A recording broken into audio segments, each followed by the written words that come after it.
I was halfway down the back staircase when my heel slid. The wood was slick, not with mop water, not with rain blown in from the porch. Dark, tacky. I caught the banister and stared at my footprint slowly filling with red. Horace? I called, too small for the size of our raised pier house by Dog River. The cicadas outside were going loud, like they knew a secret. From the mudroom, a shadow shifted. The porch light cut narrow stripes through the blinds, just enough to catch the shine in his eyes. My stepfather, Horace Carden, pressed a towel to his forearm. The towel was soaked through. He saw me see it. His mouth smiled, but the smile didn't reach anything real. "You weren't supposed to see that," he whispered, like a deacon leaning into a prayer. My throat closed. "Is Mama okay?" "Your mama's sleeping."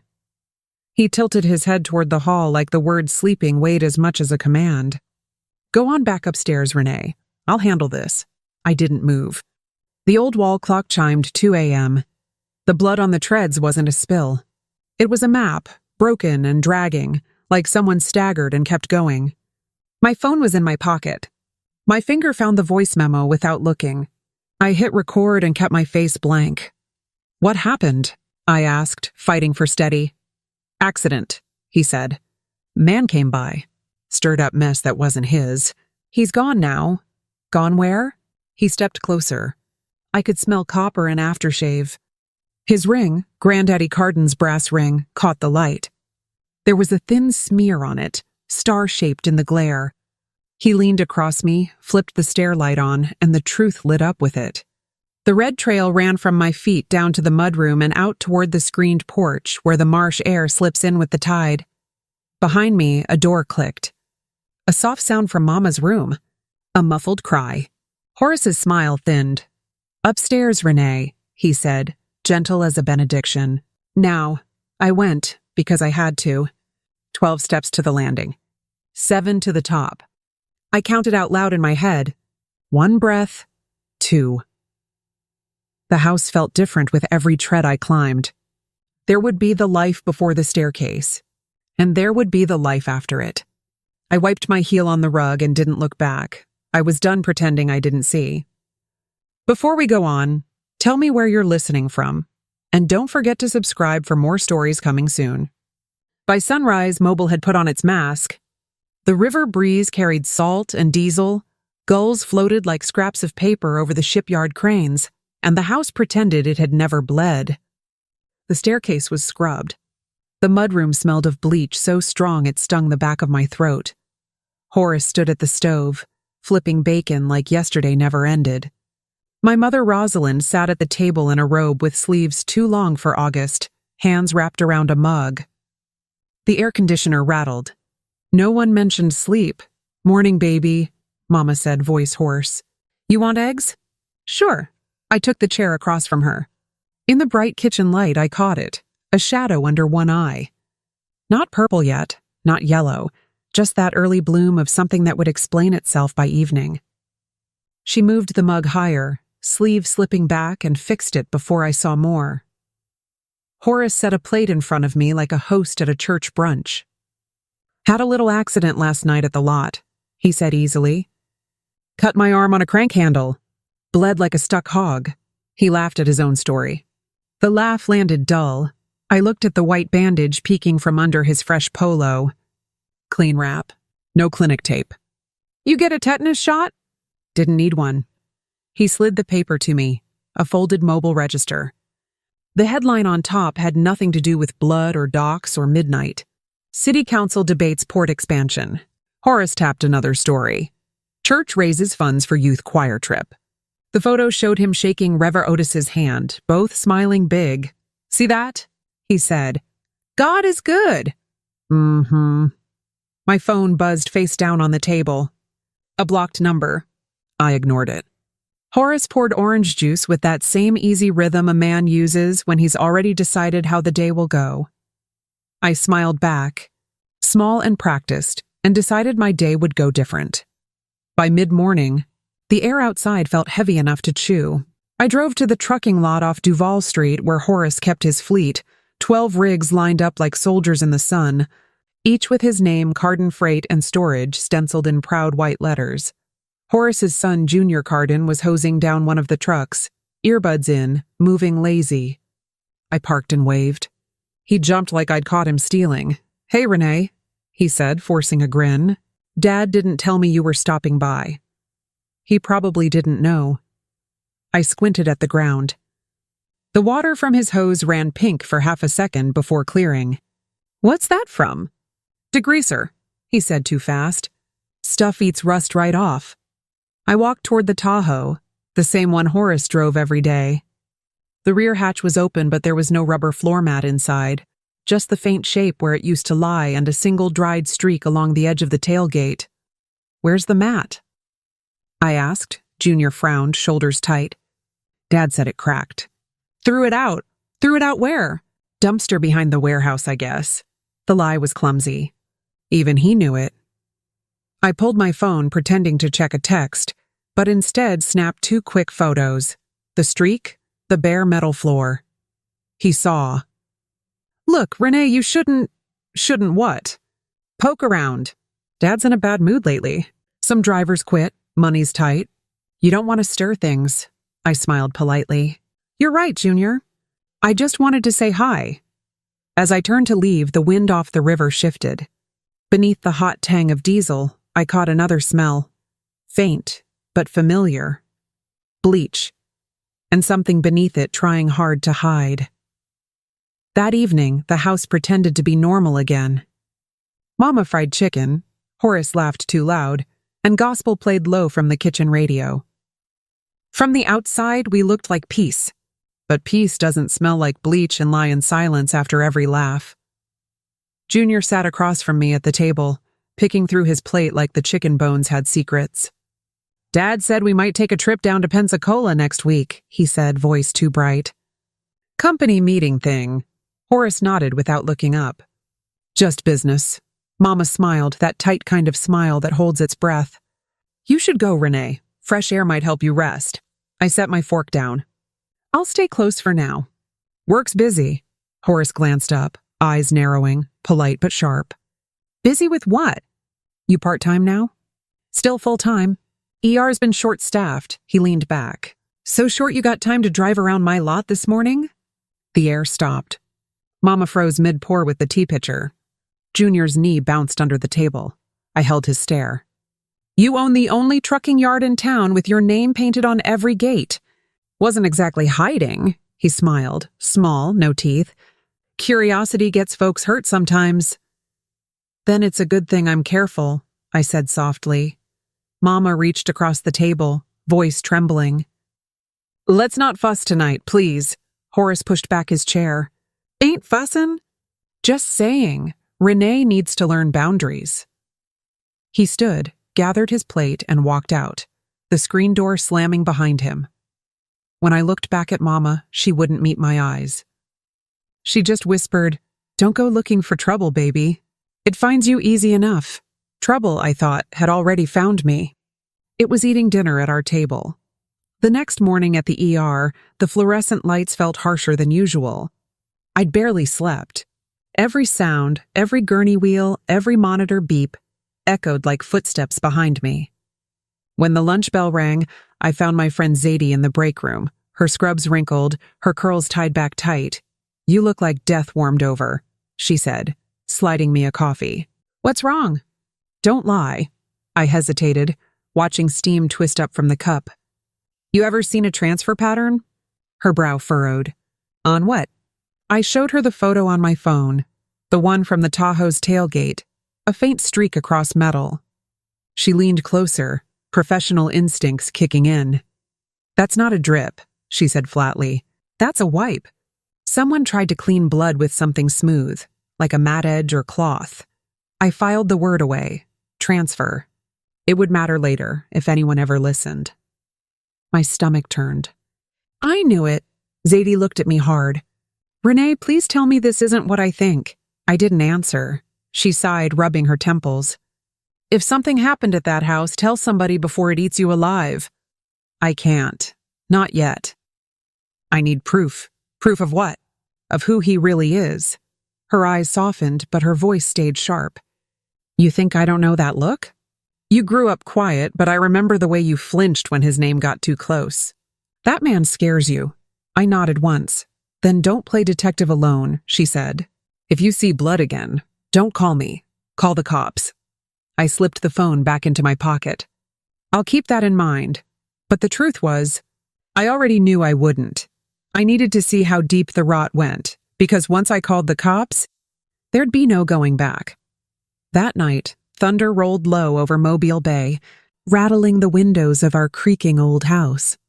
Mama had gone to bed early, her bedroom door closed, the TV humming faint through the wall. Horace was still out, handling business, which usually meant the bar near the marina. I told myself I was just checking the locks, making sure the storm wouldn't blow anything open. But when I reached the back hallway, my feet stopped at the door we never used anymore, the one leading down to the cellar. Horace had installed a new padlock on it last month.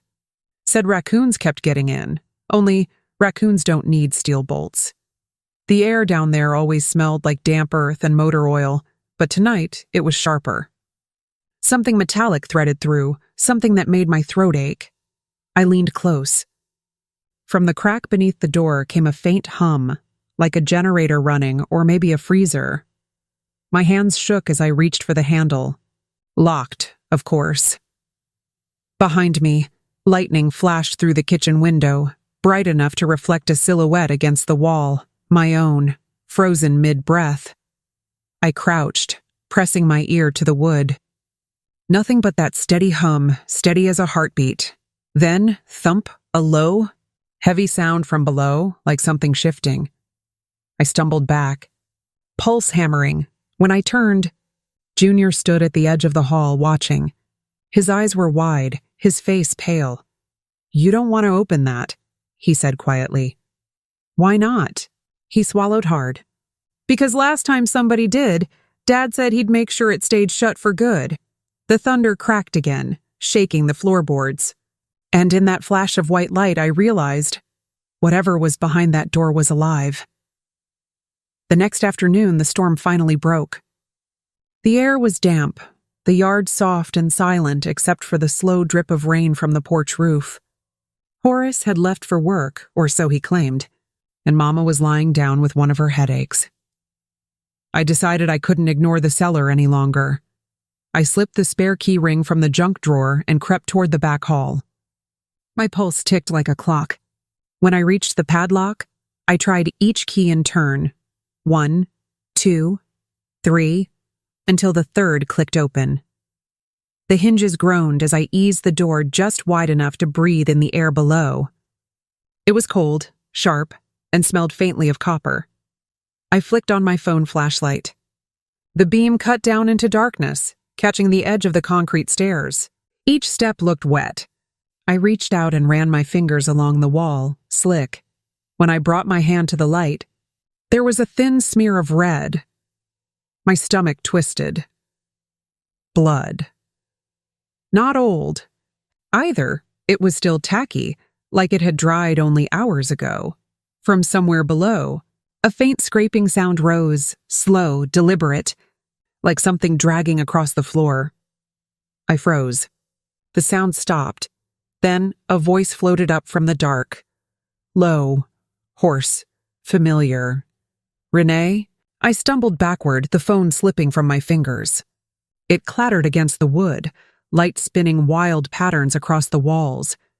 That voice. It wasn't Horace. It wasn't Junior. It was my father's, the one buried 5 years ago.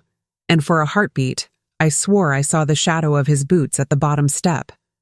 I didn't sleep that night. Every time I closed my eyes, I saw those boots, mud-caked, motionless at the bottom of the stairs. By dawn, I convinced myself it had been the stormlight or my imagination fed by fear. But fear doesn't leave fingerprints, and when I picked my phone off the hallway floor, the screen showed a final image from where it had fallen. A blur of concrete, shadow, and the unmistakable outline of a man's shoulder.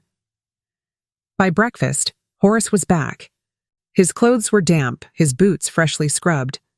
"You look like you've seen a ghost," he said, grinning as he poured coffee. Didn't sleep much, I answered. Heard something last night. He chuckled, that thick, mean sound that always came before a threat. Ain't nothing down there but tools and traps. You don't go snooping again, you hear? Mama shuffled in, robe tied too tight, face gray. Renee, baby, sit. Eat something. She slid me a plate, but her eyes darted toward Horace like she was begging me not to speak. I sat, fork trembling in my hand. What's in the cellar, Mama? Her fingers froze midair. The sound of the ceiling fan filled the silence. Horace laughed again. Old junk. I keep it locked for a reason. Then he reached into his pocket, pulled out something folded and tossed it onto the table. Found this in your room last night. It was the photograph I kept hidden in my dresser, the last one I had of my father. Standing beside his fishing boat, smiling, only this time, there was something else written across the back in red ink. Stay out of my house. The handwriting wasn't mine. And it wasn't Horace's either. That evening, the rain returned. Not a soft drizzle this time, but a violent downpour that hammered the roof like the sky had something to confess. Horace was gone again, and Mama sat rocking in her chair, staring at the muted TV, lips moving in silent prayer. I couldn't sit still. The photograph's warning burned in my head like a brand.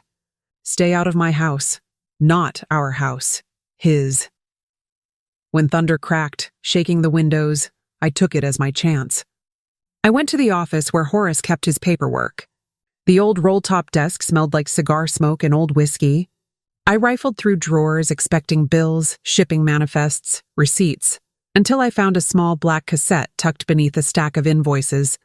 The label was smeared, but I could still make out a few words scrawled in blue pen. Storm, July 17th. That was the night Daddy drowned. The night they said his boat capsized off the inlet. I slipped the tape into Mama's dusty old player and pressed play. Static, wind, then faint voices under the rain. You don't have to do this, Horace. My blood ran cold. That voice, it was my father's, then a deep growl of response, Horace's unmistakable rasp. Should have stayed gone, Jack. Should have stayed gone. A scuffle, a splash. A long, horrible silence. Then the recording cut out. I sat frozen, the tape still spinning with nothing left to give. Outside, lightning flashed, flooding the room in white. And for a single second, reflected in the glass, I saw movement at the window, a figure standing in the rain, head tilted, watching me. And when I blinked, it was gone. The next night, the air inside the house felt wrong, too still, like the walls were listening. Mama had gone to her sister's in Bay Minette for rest, but I knew better. She couldn't stand another evening pretending Horace was normal. That left me alone with him. I stayed in my room, pretending to read, every nerve wired tight. Around midnight, the floorboards creaked, slow, deliberate. The sound of someone walking from the kitchen toward the back hall. I eased out of bed, feet bare against the cold floor, and cracked my door. Horace was moving through the dark with a flashlight, the beam tight and low. He stopped at the cellar door, kneeling to unlock it. I held my breath as he opened it, light spilling down the steps. He muttered to himself, voice low but sharp. Should have cleaned that up sooner. Stupid. Then came that same hum I'd heard before, followed by a dragging sound, wet, heavy. I stepped back, heart hammering. The phone in my hand trembled so bad I almost dropped it, but I hit record and aimed through the gap. The flashlight beam flicked upward for a split second, long enough for me to see it. A hand, not Horace's, pale, limp, dangling from a tarp on the floor. I gasped before I could stop myself. The sound echoed. Horace froze. Turned. Renee? The light hit the stairs, then the hallway, then me. For a moment, neither of us moved. His face was calm, but his eyes burned like two live wires. He smiled, slowly. Now, girl, you really weren't supposed to see that. I ran. I don't remember my feet touching the ground, just the sound of my pulse pounding louder than the rain outside. Horace's boots thundered after me, the floorboards groaning under his weight. Renee, come back here.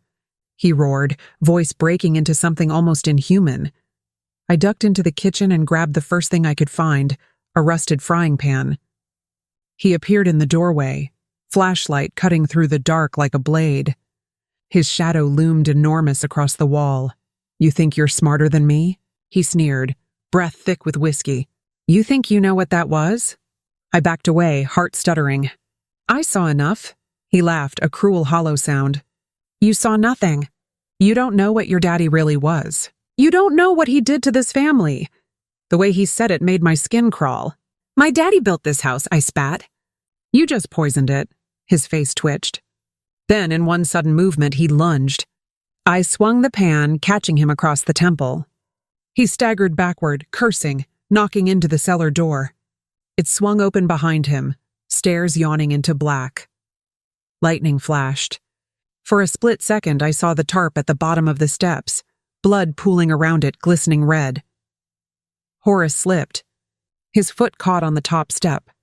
He clawed at the doorframe, but his hand missed. The sound that followed was sickening. Bone meeting wood. A heavy thud, then silence. I stood frozen. Rain hammering the windows, pan still trembling in my hand. When I finally looked down the stairs, his flashlight had rolled to the bottom, its beam frozen on his motionless face. And that's when I realized karma had beaten me to it. The sirens came hours later, though I couldn't tell you how long I'd been sitting at the top of those cellar steps. My body shook, my hands slick with sweat and dust, but my mind was quiet, too quiet. Like the storm outside had drained every sound from the world. When the police burst through the door, their boots thudding on the floor, I just pointed down the steps. No words, no tears. Just that endless stare into the dark where Horace had fallen. They moved carefully, flashlights slicing through the shadows. One of them, a tall young deputy with tired eyes, called up, "Ma'am!" "He's gone. Gone." The word didn't bring relief, not yet. It just echoed through my head, dull and distant. Another deputy, older, came over and crouched in front of me. "Miss, you hurt?" I shook my head. "No. But he killed someone." "There's a tarp down there." They looked at each other, then descended. A few minutes later, the younger one came back up, his face pale as chalk. "There's bones," he whispered to the older deputy, "and a belt buckle engraved. J.H. Jack Harlow." My father, the words lodged in my throat. All this time, Daddy hadn't drowned. He'd been buried right beneath us. The older deputy looked back at me. "We'll need to take you downtown, Miss Harlow. You've been through hell." I looked past him, through the window, where the rain finally stopped and the first light of morning began to rise over the bay. Hell? No. Hell had just left the house. The next few days blurred together like a fever dream, flashing police cameras, yellow tape curling in the wind, the constant murmur of voices saying things they thought I couldn't hear. Unregistered firearm in the cellar. Body's been down there years. Looks like blunt force trauma before the fall. The sheriff, a heavy-set man named Judson McCrae, questioned me in the parlor where Horace used to drink his morning whiskey. His hat sat on his knee, his voice gentle but firm. "Renee, we've confirmed the remains are your father's. The medical examiner's certain." I nodded numbly. "I knew it." "You also said your stepfather fell during a struggle?" "Yes, I didn't mean for him to—" My voice faltered.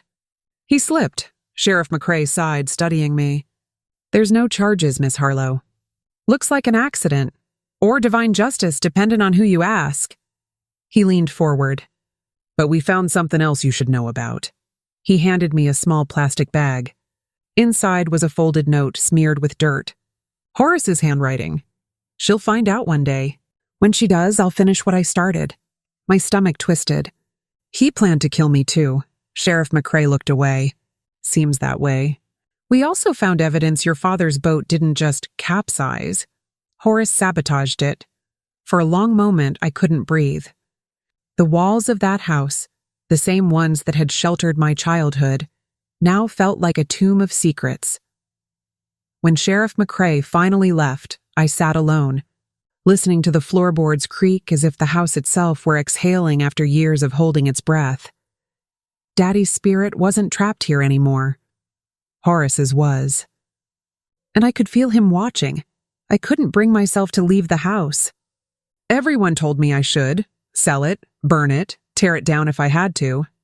But something inside me refused. This was my father's home, and after all Horace had done, I wasn't about to let him have the last word. So I stayed. The smell of bleach still clung to the air after the police finished their work.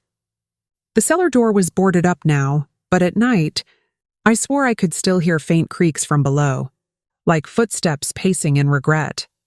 I tried to busy myself with small things, washing the curtains, scrubbing the floors, planting flowers outside Daddy's window. But the house didn't want to be quiet. One evening, as I was sweeping, the radio crackled to life on its own. Static hissed for a few seconds, and then faint and distant, a voice slipped through. Should have stayed gone. My blood froze. It was Horace's voice. I unplugged the radio, my hands trembling, but the sound didn't stop. It came again, this time from the vent above the stove. She saw too much. I dropped the broom and backed away. The air in the room felt heavy, like someone standing right behind me. I turned slowly, expecting nothing, and yet every instinct screamed that I wasn't alone. Then, just as sudden as it began, the noise stopped. Silence fell so sharp it made my ears ring. I stood there in the kitchen, heart hammering when I noticed something scratched into the wood of the cellar door. Deep and fresh. We're not done. My father was gone, Horace was dead, but the house, they were both still here. For 3 nights straight, sleep wouldn't come. Every time I closed my eyes, I heard it again. A low whisper, crawling along the baseboards like breath through the walls. Sometimes it said my name. Sometimes it was just laughter, dry and hollow, echoing from places no voice should come from. By the 4th night, I'd had enough. I lit every lamp in the house, poured myself a cup of black coffee, and sat in the parlor with my father's old flashlight. "You want to haunt me?" I muttered under my breath. "Then show yourself." The clock ticked past midnight. The air grew colder, pressing against my skin like ice. Then the faintest creak from behind the boarded cellar door. I froze, flashlight shaking in my hand. The board shifted slightly, as if something, or someone, had pushed from the other side. I stepped closer, my breath fogging in the cold air. "Horace," I whispered. The name came out more like a dare. The response was a sound that didn't belong to the living, a long, wet groan that made my stomach twist. The flashlight flickered once, twice, then went out. The darkness was complete, heavy, suffocating. I stumbled backward, reaching for the light switch. When I turned it on, the boards were still. The room was silent again, except when I looked down, I saw muddy footprints on the floorboards. Fresh ones, leading from the cellar door across the kitchen and stopping right behind where I stood. I didn't turn around. Not yet. But in the reflection of the window, I saw what I'd been trying not to believe. Horace's shadow, smiling. The next morning, I packed a small bag. Clothes, wallet, my father's watch. I didn't care where I went. I just needed out of that house. But when I reached for my car keys, they weren't there. Instead, my cell phone buzzed on the counter. Unknown number. My thumb hovered over the screen. Every instinct screamed, "Don't answer." But I did. Hello? Static. Then, faint breathing on the other end. "Who is this?" The line crackled. And then, Horace's voice, low and gravelly, as though dragged up from a grave. "You thought I was gone, Renee." My knees almost gave out. "This isn't funny," I whispered. "You're dead," he laughed softly. "Dead men don't bleed. You should know that better than anyone." The phone slipped from my hand. I stumbled back, hitting the counter, gasping for air. When I picked it up again, the call had ended. I checked the call log. No number, no record. The house was still. Too still. I turned slowly toward the parlor and froze. The radio I'd unplugged the night before was humming again, soft and low. The same stormy static filled the air. Then faintly under the static, I heard it. My own voice. "You don't know what your daddy really was?" It was me, repeating words I'd said during our fight before Horace's fall. My voice, twisted and replayed. That's when I saw the cellar door.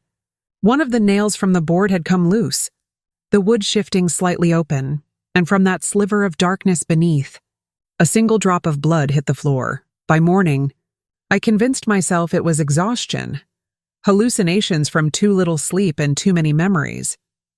But deep down I knew better. The drop of blood hadn't been my imagination. It had glistened under the kitchen light, thick and dark, soaking into the floorboard like the house was drinking it in. I called the contractor who'd sealed the cellar weeks before. "The boards are loose again," I said, trying to sound calm. "Can you come fix it?" He hesitated.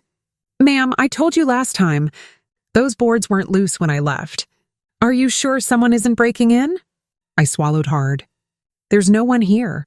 But that was a lie. That afternoon, while waiting for him to arrive, I went outside for the first time in days. From the garden path, I looked back at the house. For a moment, it looked different. The curtains upstairs were drawn, all except one. In the top right window behind the lace stood a figure. Broad shoulders, tilted head. Watching me, I ran back inside. No one was there. Every room was empty, every door still locked. But when I reached the cellar door, it was wide open. The air that rolled out was freezing and smelled of iron, the metallic bite of old blood. I shone my flashlight down the stairs. They were slick, wet, gleaming faintly red, and at the bottom step I saw them, Horace's boots. Still polished, still placed neatly side by side, except now a faint trail of blood led upward. He wasn't waiting below anymore. He was walking the house again. That night, I locked every door, every window, every memory trying to claw its way back into my head.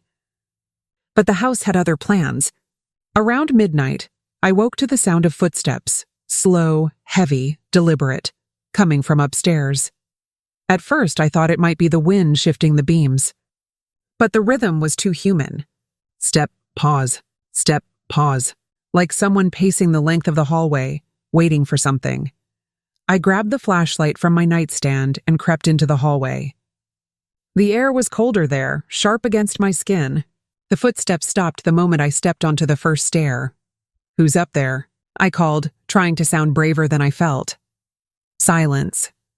Then a low creak, directly above me, the attic.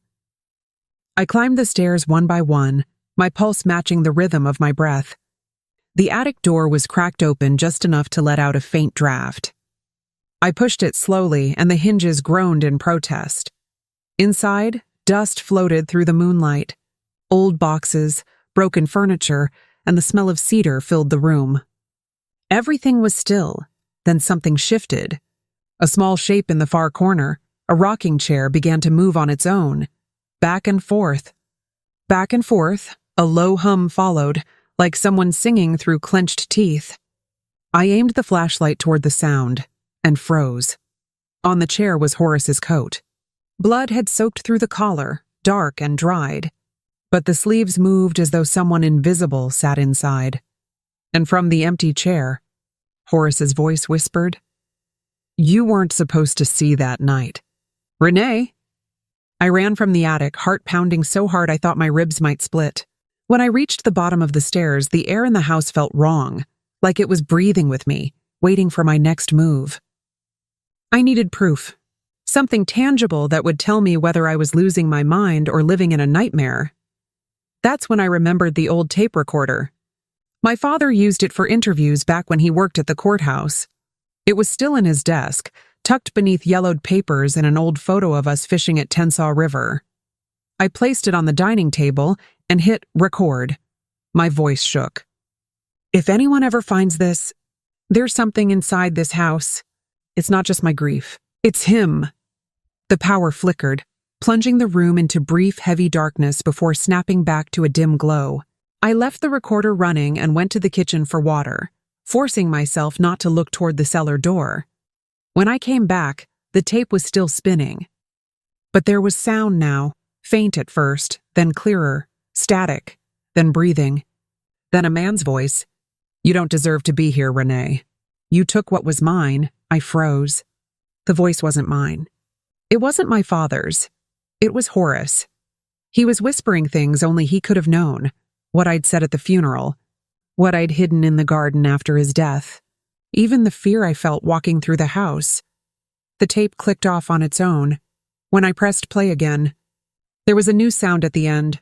Soft, deliberate tapping, like fingernails drumming on wood, coming from right behind me. I spun around so fast the chair toppled over. Nothing. Just my own reflection in the dark window pane, pale, wide-eyed, trembling. But the tapping didn't stop. It moved, slow and steady, across the walls until it reached the hallway mirror. The mirror had belonged to my mother, an ornate, gold-framed thing that Horace always insisted stay covered. "Bad luck to face yourself too long," he'd once said with a smirk. Now I understood why. I stepped closer, flashlight trembling in my hand. My reflection seemed off, not in the way light tricks you, but wrong in its timing.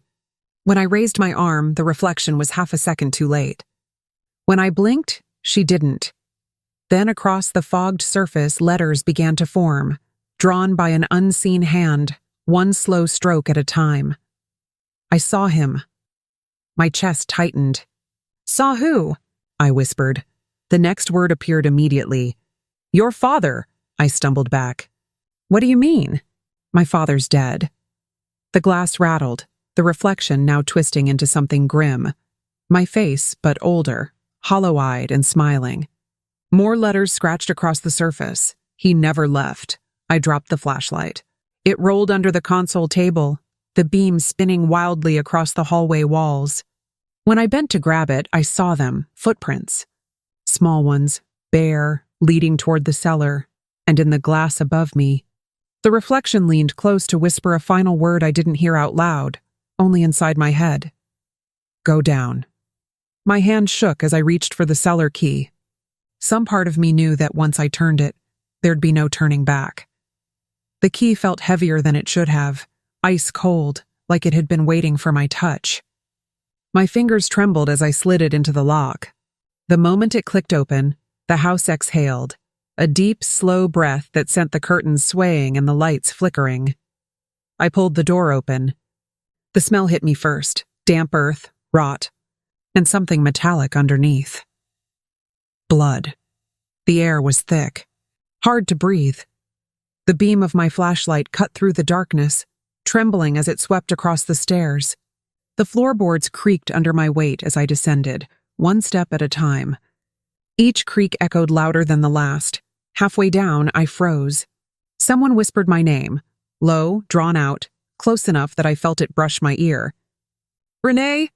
The flashlight flickered, and when it steadied, I saw the outline of a man sitting in the old wooden chair at the far end of the cellar. His head was bowed, hands folded neatly on his lap like he was waiting for confession. "Horace?"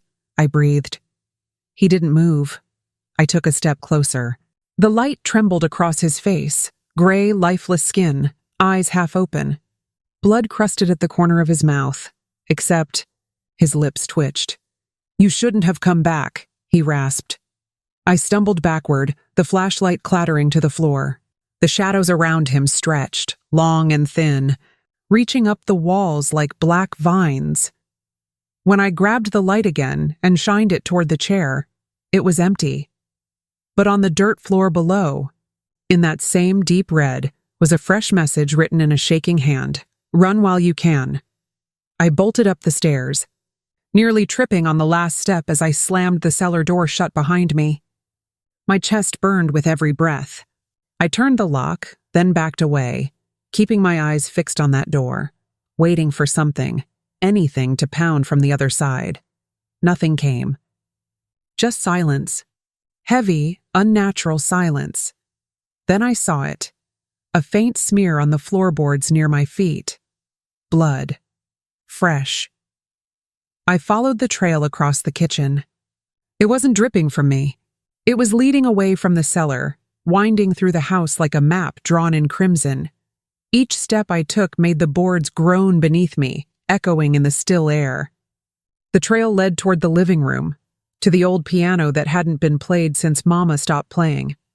The keys were yellowed with dust, but one of them was pressed down, held by something unseen.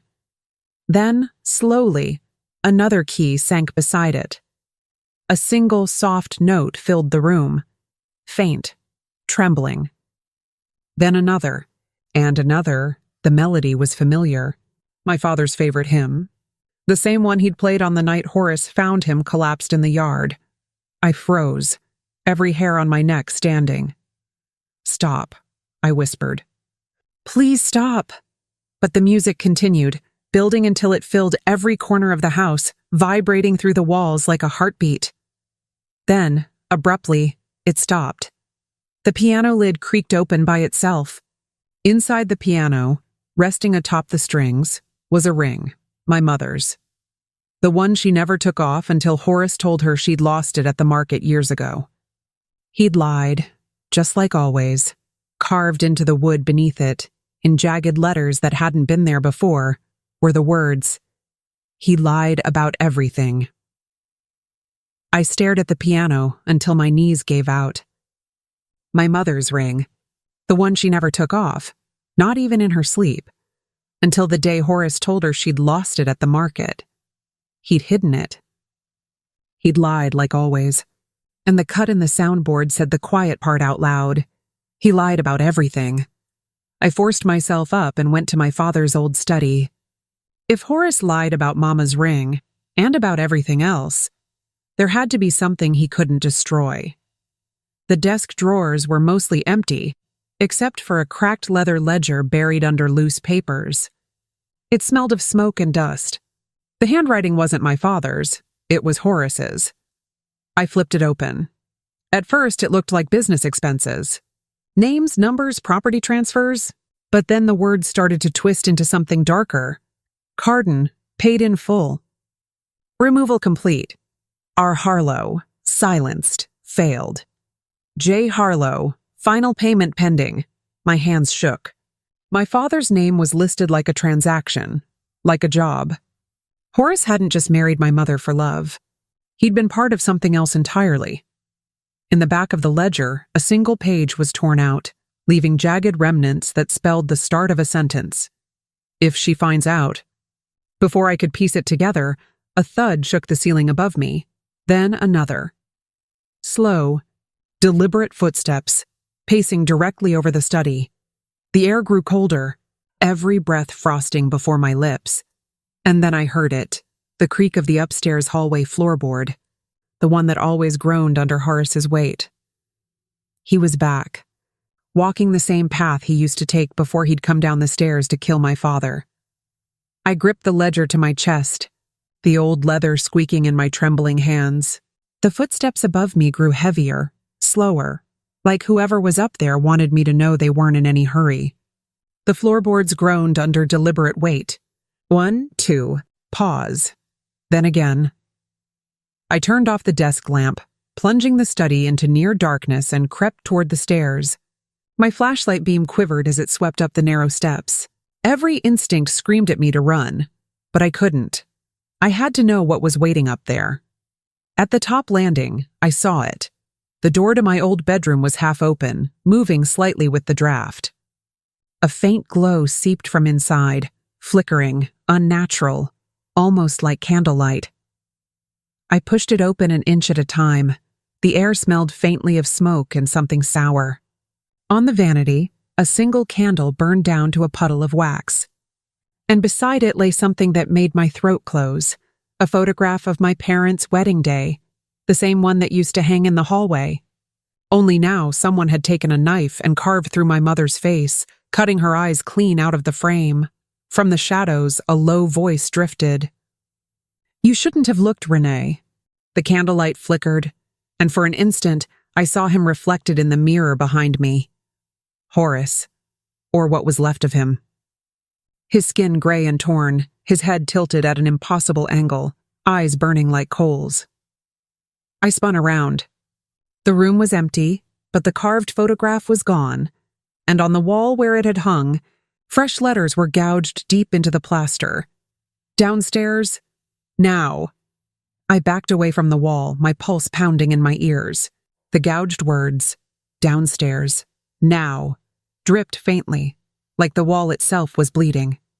I didn't want to go, but something in the air left me no choice. The whole house seemed to lean toward the staircase, pulling me back down. The lights flickered again as I descended. Halfway down, I caught a faint gurgling sound, wet and rhythmic, coming from beneath the floorboards. I followed it into the living room. The smell of rust was stronger now, choking. The rug near the piano was soaked through. I knelt down, peeled it back, and froze. A dark stain spread across the floorboards, still slick and fresh. When I pressed my fingers to it, the wood gave slightly, soft and spongy. Beneath it, something moved. I grabbed the crowbar from the fireplace and pried the boards up one by one. What I saw underneath made me reel back and hit the wall. There was a cavity, a shallow crawl space, lined with old newspaper. Inside, wrapped in torn sheets, were bones. Human bones. Dozens of them. Too small to be my father's. Too many to belong to just one person. And then I saw something glinting between them. A small, tarnished bracelet. My mother's, the one Horace swore she'd pawned years ago. The gurgling sound came again, louder now. I turned toward the cellar door. It was open. The darkness beyond it pulsed faintly, as though something down there was breathing. Then, from inside that black mouth of a stairwell, Horace's voice came again, wet, bubbling, alive.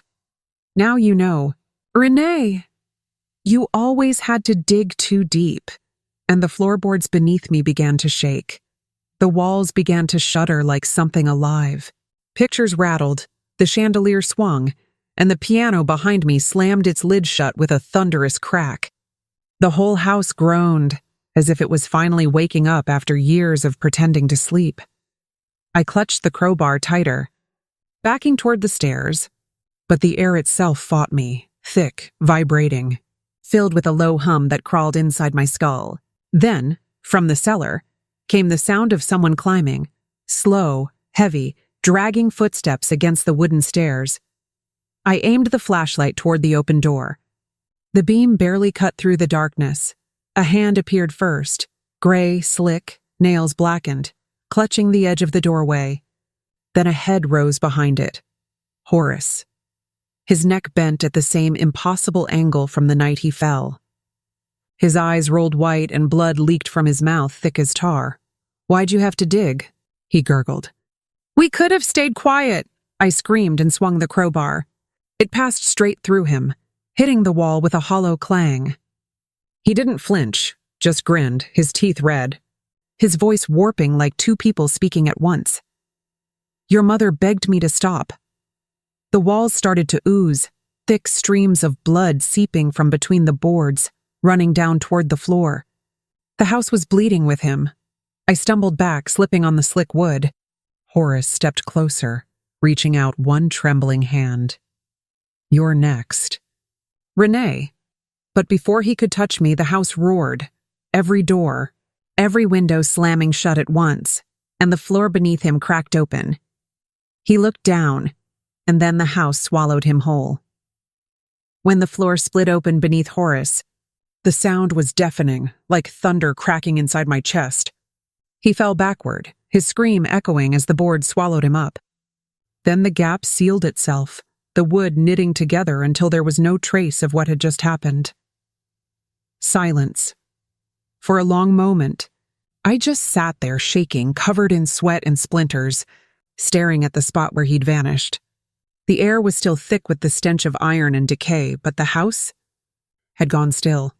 The bleeding walls had stopped.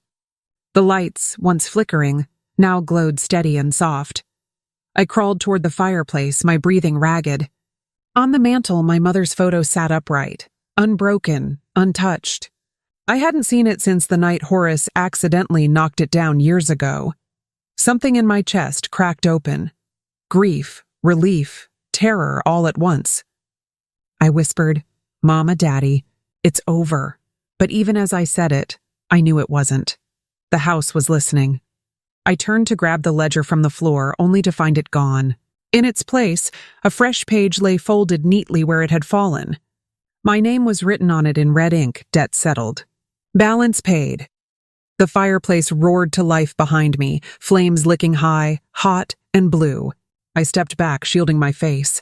Within the fire, for one fleeting moment, I saw them, my parents side by side, watching me with calm eyes. Then, as quickly as it began, the flames died out. The embers hissed, the house exhaled, a deep final sigh, and I realized it wasn't haunted anymore. It had been avenged. When sunlight finally broke through the curtains, it looked unreal, like the house had forgotten what morning was supposed to feel like. The air was no longer heavy, no whispers, no groans in the walls, just the faint hum of birds outside and the smell of dust settling after a storm. I moved slowly through each room, barefoot, testing the floorboards like they might still betray me. But they held firm. The cellar door was shut, nailed clean as if it had never been torn open. The piano stood silent, a thin layer of ash coating the keys. For the first time, I wasn't afraid to touch it. I pressed one key and the sound rang clear, pure, untouched. I almost smiled. On the dining table where the ledger had vanished, I found something new, my father's wedding band. It was warm, as if someone had just held it. I slipped it into my palm, closing my fingers tight. It felt like a heartbeat, faint, but there. Outside, the police cars were still parked at the edge of the driveway. They had come after midnight when the neighbors called about the noise. But by the time they arrived, there was nothing left to see. No body, no blood. Just a house standing still, pretending to be normal. Sheriff Judson McCrae of Mobile County had looked at me strangely when I told him I'd found peace. After what happened here, Miss Renee, peace ain't usually what people find. But I wasn't like most people. I had lived through hell and watched it bury itself. 2 days later, the house was crawling with investigators. Cameras flashed, gloves rustled, and murmured voices filled the rooms that had once echoed with whispers only I could hear. They treated it like a crime scene, because it was one. But they had no idea what they were really standing inside. Detective Aldridge, a tall man with gray eyes and a permanent frown, stood in front of me near the staircase. "So you're saying your stepfather fell from here?" he asked, pointing to the top landing. "He didn't fall," I said quietly. "He jumped." I let him write that down. It was the only story the living could carry. The deputies exchanged glances. Aldridge scribbled something in his notebook. "And you're sure there's no body?" I nodded. "The house took him." He looked up from his notes then. Not with disbelief exactly, but the wary kind of pity people give when they don't know if you're broken or dangerous. "Miss Harlow," he said, closing the book, "let's keep things simple. We'll file it as a missing persons case until we find something." He didn't say a body, but I heard it anyway. When they left that evening, I walked them out to the porch. The sun was setting, painting the house in a dull orange glow. Aldridge paused at the gate, staring back. "You plan on staying here?" "Yes." "After all this?" "This house protected me," I said. "It's the only thing that ever did." He nodded slowly, like humoring someone too fragile to argue with, and left. As their cars disappeared down the road, the house creaked softly, not in warning this time, but in relief, and from the kitchen window, I could have sworn I saw a faint shadow move, one tall and still, like Daddy standing guard. The cemetery lay just beyond the hill, shrouded in fog that clung low to the ground. I hadn't been there since the night of Horace's death, or disappearance as the police called it. But something pulled me there that morning, like unfinished business whispering in my ear. My father's grave sat near the edge of the property, under a crooked willow tree. The soil was still dark from recent rain, the headstone gleaming with dew. I knelt to lay fresh lilies on the ground, whispering, "It's over, Daddy. I kept my promise." The wind stirred. Somewhere behind me, I heard the crunch of footsteps. I turned, no one, just rows of old stones and the creak of the willow's branches. Then, my eyes caught something strange. A small, square patch of dirt, lighter than the rest, right beside my father's grave. like it had been disturbed recently. I brushed away the loose soil and froze. There was no coffin beneath, just an empty space, deep and hollow. I staggered back, heart pounding. Had they moved his body? No. The police would have said something. This wasn't official. This was something else. Then I saw it, scratched into the inside of the headstone's base, small but deliberate. He never left. He's still protecting you. My vision blurred. A single drop of water, or maybe a tear, hit the stone. Behind me, the wind shifted again, carrying a low, familiar hum. My father's song. The same hymn that had played from the piano before the house devoured Horace. I turned toward the sound, and for a split second, through the willow's curtain of branches, I saw a shadow standing by the gate, tall, still, watching. By dusk, the fog had thickened around the Harlow house again, swallowing the last of the sunlight. I was sitting on the porch steps, staring out at the long dirt road that led to town, when I saw the figure walking toward me. At first, I thought it was another investigator, Detective Aldridge maybe, back with more questions. But as the figure drew closer, I realized this person wasn't walking. They were gliding, each step too smooth, too silent, the mist parting around them like water. A chill slid down my spine. The figure stopped at the foot of the porch steps. It was a man, broad-shouldered, wearing an old, dirt-stained coat. The light from the porch flickered once and his face came into view. Horace. But not the Horace who'd haunted me in the house. His skin wasn't gray anymore and his eyes weren't hollow. He looked almost alive. Almost normal, Renee, he said softly, as though greeting a child. You should have left when you had the chance. I rose slowly, backing toward the front door. You're not real, I whispered. He smiled, a tired, knowing smile. Neither is peace. You think you've buried the truth, but this land doesn't forget. It never does. Before I could answer, the porch light went out. Total darkness. I fumbled for the knob, heart hammering. When I turned it and stepped inside, I slammed the door shut behind me. When I looked out the window a second later, he was gone. Only the fog remained, curling around the yard like breath, and faintly, from the dark beyond the trees, came the echo of his voice, whispering my name in perfect rhythm with the creaking of the old porch swing. I barely slept that night. Every time I closed my eyes, I saw Horace standing at the edge of the fog, patient, silent, waiting for me to break.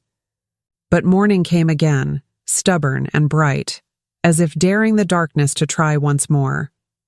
I made coffee and sat at the kitchen table, staring at the empty chair where my father used to read the paper. Sunlight spilled across the floorboards that had once bled. They looked ordinary now, too ordinary, like they'd hidden their secrets deep underground. That's when I saw the envelope. It hadn't been there before, pale, sealed, resting beside my cup. My name was written across it in my father's handwriting. My hands trembled as I opened it. Inside was a single page, yellowed and creased. The note read, "If the house ever turns on you, it means the truth has been disturbed. Harlow blood built this land, and Harlow blood will keep it."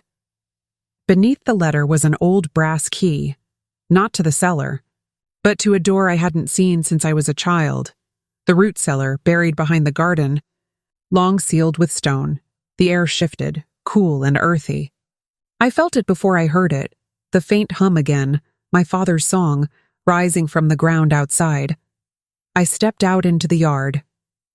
The fog had lifted, revealing the garden drenched in gold morning light, and there, beneath the twisted willow, I saw it. A small, rusted padlock buried halfway in the dirt, the same lock the key was meant for. The house might have been done with Horace, but it wasn't done with me.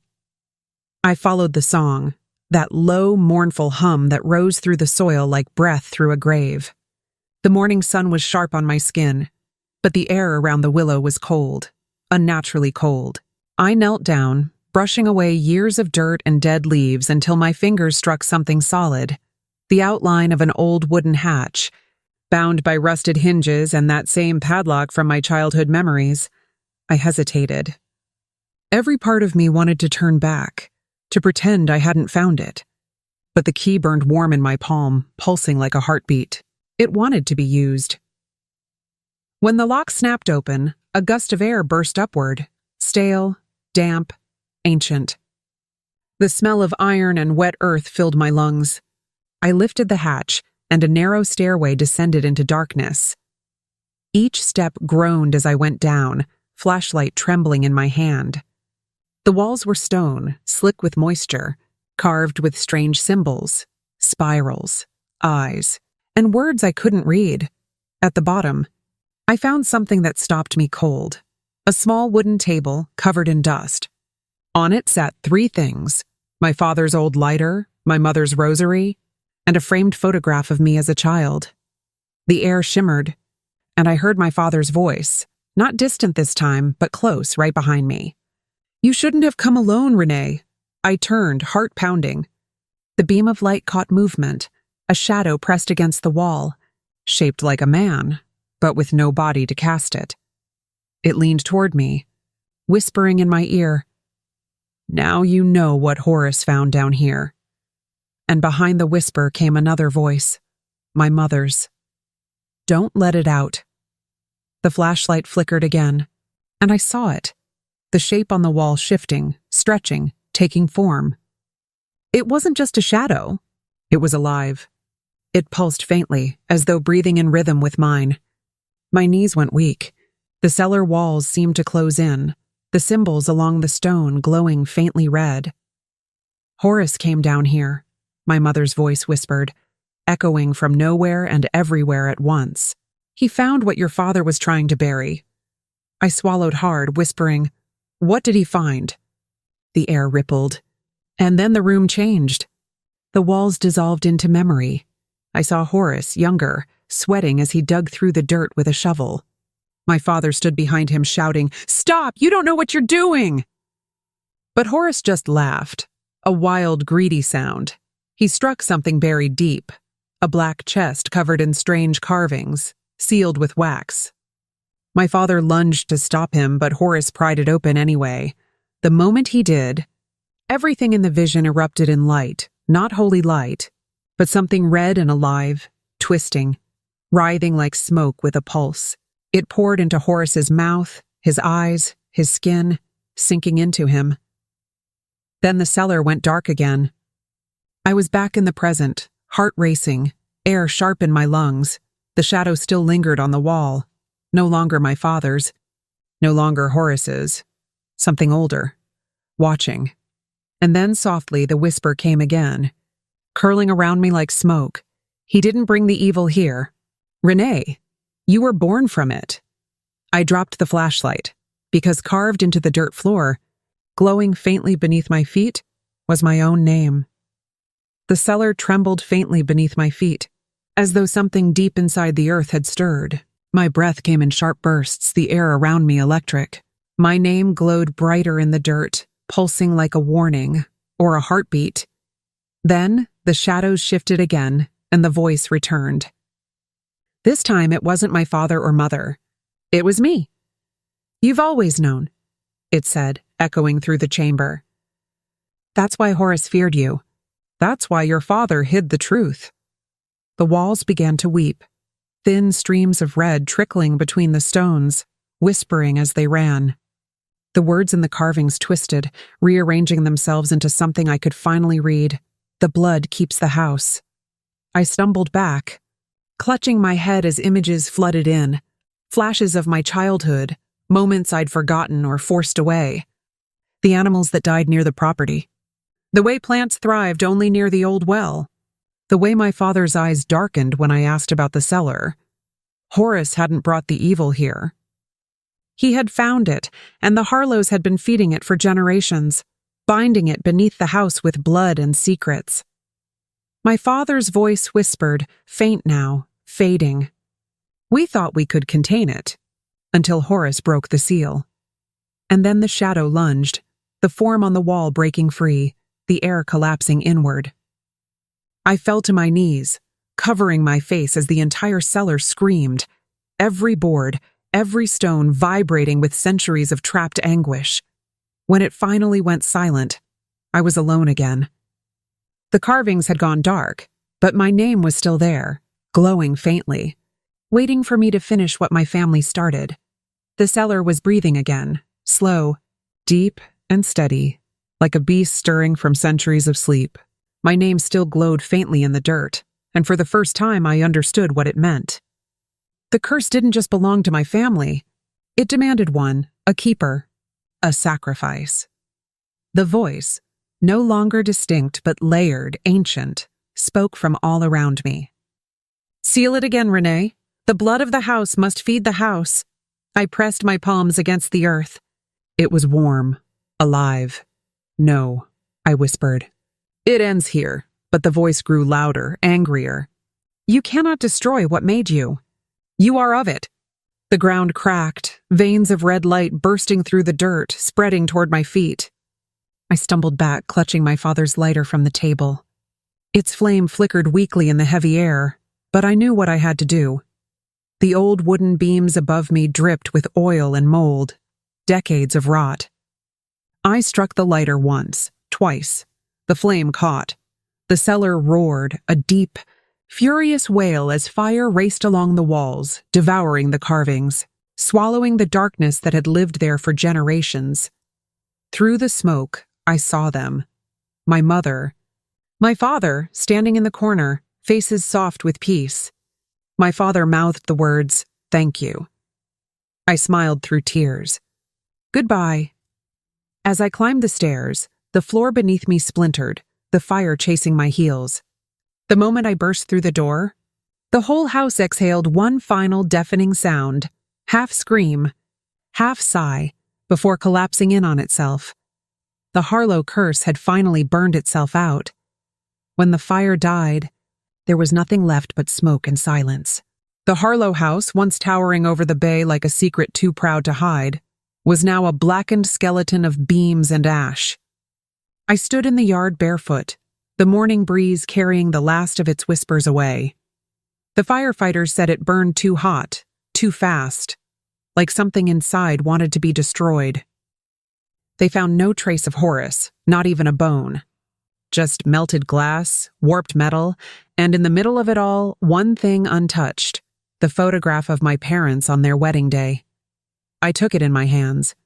For the first time, the image wasn't torn or defaced. Their faces were whole again, smiling, my father's arm around my mother, the willow tree behind them full and green. The same willow that now stood before me, untouched by fire. I buried the photograph beneath that tree, pressing the soil with my bare hands. "It's over," I whispered. "You can rest now." The wind stirred through the branches, soft and low, humming that same familiar tune, my father's hymn. For the first time, it didn't chill me. It warmed. Mama stayed with Aunt Clara after the fire. She won't set foot on Harlow ground again, but sometimes she hums Daddy's hymn without noticing. That's enough. I looked back one last time. The smoke had begun to fade, and through the rising light, I could almost see them, my parents, standing in the haze, hand in hand. Then the wind shifted, carrying their voices away. I turned toward the road, the lighter still in my pocket, and walked until the ruins disappeared behind the trees. The curse was gone. The house was gone, but the Harlow blood still beat inside me, quiet, steady, and finally free. If you liked this story, please like, subscribe, and share it. If you have a unique story of your own, share it in the comments below. Thank you for listening.